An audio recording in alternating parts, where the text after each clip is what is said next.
ભાવનગર શહેરમાં ગરીબ જરૂરિયાતમંદ અને ફૂટપાથ ઉપર રહી જીવન વિતાવતા લોકોને વસ્ત્રો કપડાઓ જેમાં ખાસ કરીને ગરમ કપડાં પૂરતા પ્રમાણમાં મળી રહે તેવા હેતુથી શહેર કોંગ્રેસ સમિતિ દ્વારા વસ્ત્રદાન અભિયાન હાથ ધરવામાં આવ્યું છે, જેના ભાગરૂપે શહેરના હિલ ડ્રાઈવમાં આવેલા ખાસ કરીને ફૂલવાડી ચોક, વડોદરિયા સર્કલ સહિતના વિસ્તારોમાં શહેર કોંગ્રેસ સમિતિના પ્રમુખ હિતેશભાઈ વ્યાસ, વિરોધ પક્ષના નેતા ભરતભાઈ બુધેલિયા, પૂર્વ નેતા જયદીપસિંહ ગોહિલ તેમજ તખતેશ્વર વોર્ડ તેમજ કોંગ્રેસ પક્ષના હોદ્દેદારો, આગેવાન, કાર્યકરોએ આ વિસ્તારમાં ફરીને ઘરે ઘરે જઈ લોકો પાસેથી ઘરમાં રહેલા વસ્ત્રો એકત્રિત કર્યા હતા, જેમાં કોંગ્રેસ પક્ષને ખૂબ જ સારો પ્રતિભાવ મળ્યો હતો.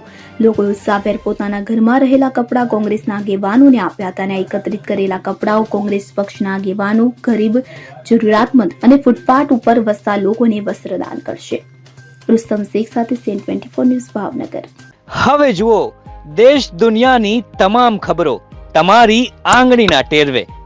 ઉઠાવો મોબાઈલ અને ગૂગલ પ્લે સ્ટોર પરથી ડાઉનલોડ કરો અમારી સીએન 24 ન્યૂઝ મોબાઈલ એપ.